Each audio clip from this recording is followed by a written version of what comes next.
world is changing faster than ever. What used to take decades is now taking years or even months. What you see right now is the illusion that people have had for many decades about the workplace being this secure place to work the rest of your life. For the first time in the history of our nation, our children will not do as well as us. We've seen our friends get laid off, we've been laid off, we've had our pay cut. People are overworked and underpaid. They seem to have less time and less freedom. They live under constant pressure. This is going to be forced. And so even if your employer loves you, they may have to cut you. There's something wrong that on Monday morning, the heart attack rate increases by 35%. Technology is accelerating, job security is declining.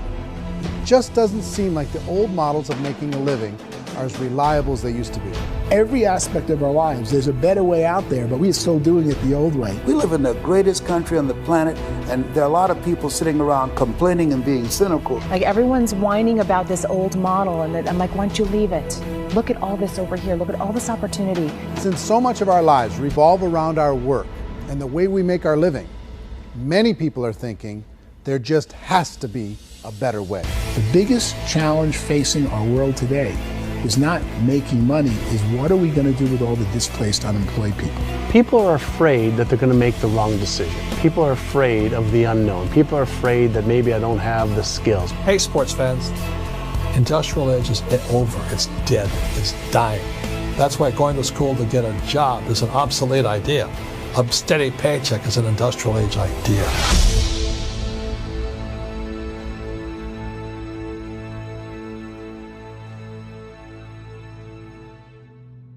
It's the search for answers that has brought us here together today. My name is Eric Worre, and for almost 30 years I've been an entrepreneur, struggling at times, but ultimately succeeding. As a best-selling author, speaker, and business owner, I've spent my entire career helping millions of people around the world to become entrepreneurs. And I believe strongly that there is, in fact, a better way when it comes to how we make a living. The career landscape has changed dramatically, and many are still working in a model that is completely out of date. What worked for previous generations isn't working as well for people today. In this film, we're going to explore 3 important questions. First, what's really going on in our working world today? Second, in this new economy, is it better to become an entrepreneur, or is it safer to work for someone else? And third, if a person decides to become an entrepreneur and start their own business, how can they do it without taking on massive risk? To help in this journey, I've brought together some of the greatest experts and thought leaders in the field of entrepreneurship to share the real facts with you. My intention is to give you new information that will allow you to make choices that are not limited by an old, outdated model. Let's start by understanding what's going on in our working world today.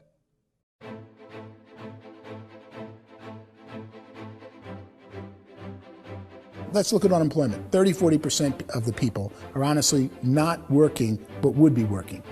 What our government does is if you haven't found a job in 6 months, we don't call you unemployed. We pretend you dropped out of the labor force. I've often said that unemployment, particularly structural unemployment, that's unemployment due to technological changes, is the first sign of economic growth. Think of it, 10 people live on an island. They go out every day and fish. One day, new technology shows up. A missionary brings them a net. Now, using the net, one pilots the boat, one throws the net. 2 fishermen can do all the work 10 used to. That's a 500% increase in productivity, 2 doing the work of 10, in one day. You don't have to learn a lot to learn how to throw a net instead of throw a fishing line. The island's got a big problem, 80% unemployment. But the island still has all the wealth of the fish because the 2 people produce as much fish as 10 did. Now, of course, looking back in history, these changes used to take thousands of years. And during that time, we went into farming and transportation. Some of us became doctors and some teachers and lawyers, and we developed all these new professions and new manufacturing jobs. Today, these changes are occurring literally in one day when a new technological advance occurs, and we don't have the social structures to deal with it or to retrain the unemployed people. So one of the things that I think is interesting as I travel across the country and really travel around the world is the way that we work and the way we get paid for work is changing pretty dramatically. On a global basis, everything is being turned upside down because of the rapidly advancing technologies.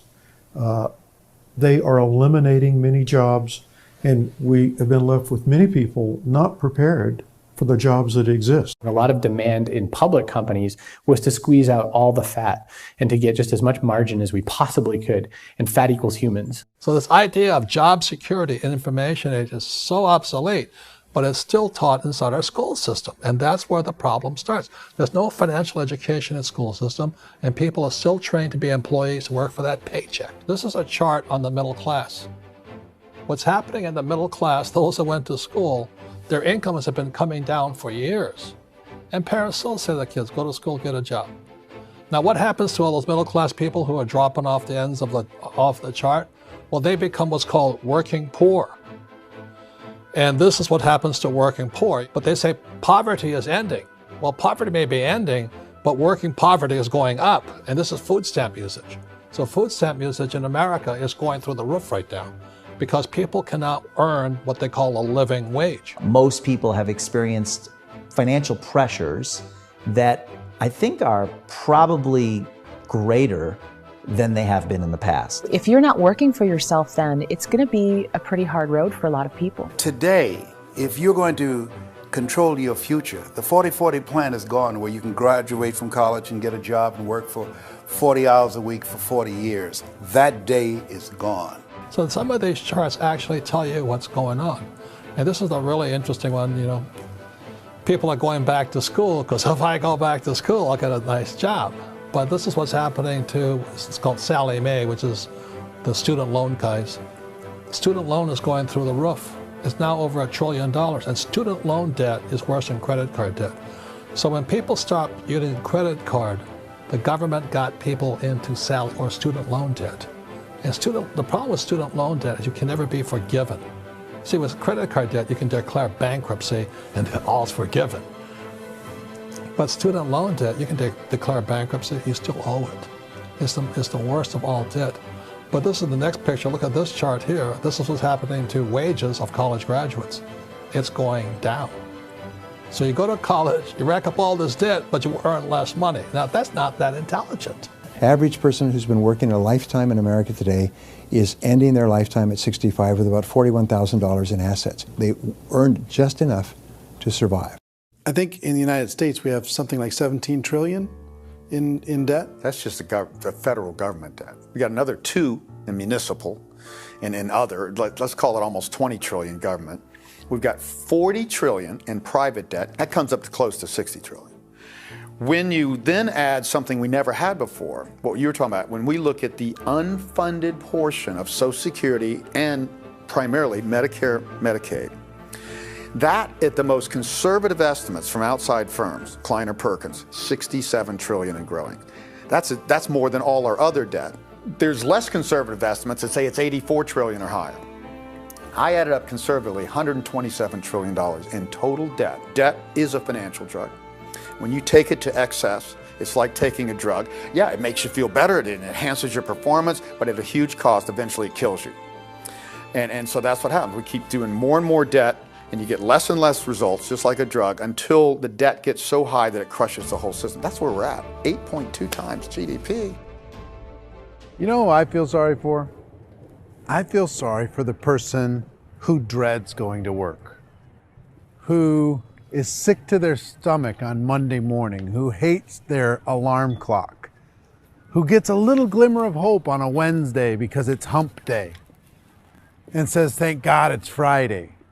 And they live for those 2 days a week where they get to be themselves and they don't have to be around people they don't like, and they don't have to play the political game in the office, and they don't have to live this half life. The person that works 50 weeks a year just to be able to have the 2 weeks for vacation. And you know what happens to most of them nowadays? They don't have a vacation. They have a staycation. They have time off of work, but they don't get to go where they want to go. Because they're overextended. They've got all this debt. They got all this situation. They hate their alarm clock. They can't sleep until they're done. They have to spend most of their life in traffic.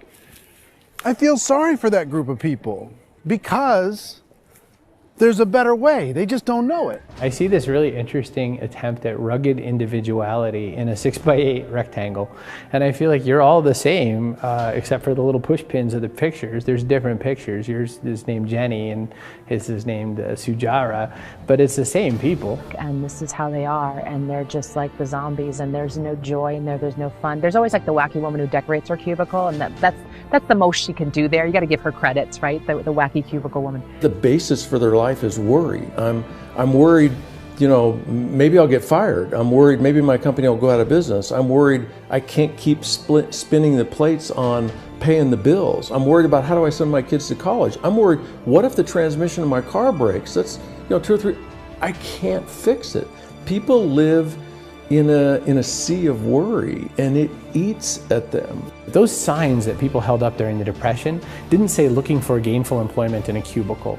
It said looking for work. Work is what we're looking for. Job is just a unit of measurement. Work is what we're going after. It's time to look in the mirror and say, it's not the economy, it's my economy. It's my little world of where I am. I need to improve. I'm not going to wait for the economy to come back because, frankly, the economy is doing great in this country. So I'm here on Wall Street, the financial center of the universe, the financial capital of the world. This is where most people's money goes to at least be held for a time, right? With interest rates in banks being effectively zero, and many experts are predicting it's going to stay at zero for the next 10, 20, even 30 years, people feel like they don't have any choice but to put their future into equities, to put their future into the hands of other people on this stock market, and hope that the stock market goes up, hope that the stocks that their advisors pick or that they pick goes up. That's one way to go, I guess. It's my personal belief that if you put your future into the hands of yourself, in other words, you have earning power by yourself, I think you're a better investment than these guys. I think you controlling your future is a better option than handing over your retirement to these guys.